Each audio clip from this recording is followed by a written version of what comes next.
جی بسم اللہ الرحمن الرحیم۔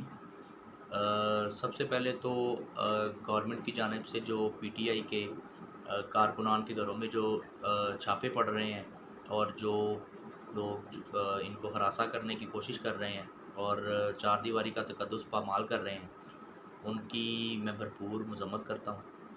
اور دوسری بات یہ ہے کہ ہمیں دونوں طرف کے جو ہیں موقف وہ ایک عام پاکستانی کے سامنے ہے کہ خان صاحب کا یہ کلیم ہے کہ ان کی گورنمنٹ کو جو ہے وہ ایک سازش کے تحت جو ہے وہ ختم کیا گیا۔ تو سازش کے تحت کیسے ختم کیا گیا ہے؟ آپ کی گورنمنٹ کو پارلیمنٹ کے اندر رہ کے ختم کیا گیا ہے۔ آپ کو جو ہے وہ کوئی بیرونی مداخلت، کوئی باہر سے فوج نہیں بھیجی گئی، انہوں نے آپ کی گورنمنٹ کو پارلیمنٹ کے اندر رہ کے ختم کیا ہے، ایک جمہوری عمل سے ختم کیا ہے۔ تو آپ کو چاہیے کہ اس کا جواب ایک جمہوری عمل سے دیں۔ آپ 1.5 سال تک پارلیمنٹ کے اندر بیٹھیں، اسمبلیوں کی مدت پوری ہونے دیں، اس کے آپ کو 2 فائدے ہوں گے۔ 1-1.5 سال میں آپ اپنی جو ٹیم ہے اس کو تیار کرنے میں کامیاب ہو جائیں گے۔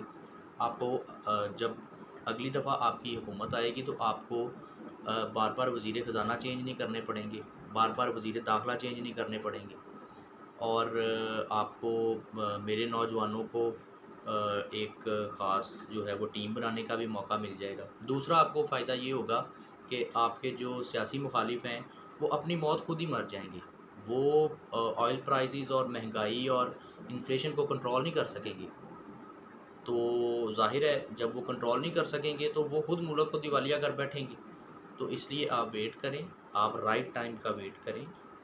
اور پتہ نہیں آپ کا ایڈوائزر کون ہے، ہمیں اس بات کی سمجھ نہیں آتی ہے عام پاکستانی کو کہ آپ کا ایڈوائزر کون ہے اور آپ کس سے پوچھ کے فیصلے کرتے ہیں، یا آپ کو یہ فیصلے کرنے کے لیے کون آپ کے کان میں آ کے کچھ کہہ دیتا ہے، یا آپ کو کوئی جو ہے وہ الہام ہوتی ہیں چیزیں۔ میرا خیال ہے آپ ایک کوئی عقل مند، کوئی پاکستان کا نوجوان جو ہے وہ اس کو آپ رکھیں۔ آپ باہر سے وہی بات ہے کہ جو امپورٹڈ جو ہیں وہ امپورٹڈ جو آپ نے ایڈوائزر رکھے ہوئے تھے زلفی بخاری اور شہباز گل کی طرح کے، ان کو آپ جو ہے وہ ان کو سائڈ پہ کریں۔ ان کو پتہ ہی نہیں ہے کہ ملک کے حالات کیا ہیں اور ادھر جو ہے وہ اصل لوگوں کے مسائل کیا ہیں۔ تو اس لیے آپ ان کی جو ہے وہ ان کو اپنی سیاسی موت خود ہی مرنے دیں اور اچھے فیصلے لیں۔ دیکھیں آپ کے ایک فیصلے کی وجہ سے، اور آپ کو پتہ ہے کہ گورنمنٹ جو ہے وہی ہے جس نے سانحہ ماڈل ٹاؤن میں لوگوں کے منہ پہ گولیاں ماری تھی، لوگوں کی ماؤں بہنوں کے منہ پہ گولیاں ماری تھی۔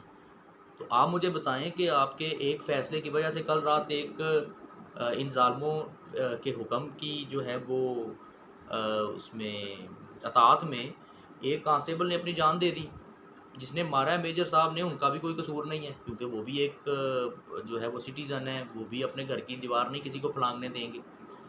تو آپ کو گورنمنٹ مل جائے گی، آپ کو 2/3 مل جائے گی، ان چوروں کو ریلیف مل جائے گا، یہ سب کچھ ہو جائے گا، لیکن اس کانسٹیبل کے یتیم بچوں کو باپ نہیں ملے گا۔ آپ نے ان کی ساری زندگی کے لیے ان سے ایک نعمت چھین لی ہے، اور ایسے ہزاروں واقعات ہونے کے لیے جو دائیں بائیں گدھ کی طرح جو پاکستان کے دشمن بیٹھے ہوئے ہیں وہ تیار بیٹھے ہیں کہ اس طرح کا کچھ ہو اور وہ اس سے جو ہے وہ فائدہ اٹھائیں۔ تو برائے مہربانی آپ ملک کو اس طرف نہ لے کے جائیں۔ آپ ان چیزوں کا پارلیمنٹ کے اندر رہ کے، جمہوریت کے اندر رہ کے جواب دیں، اور اس کا آپ کو فائدہ ہوگا، آپ کو نقصان نہیں ہوگا۔ بہت شکریہ۔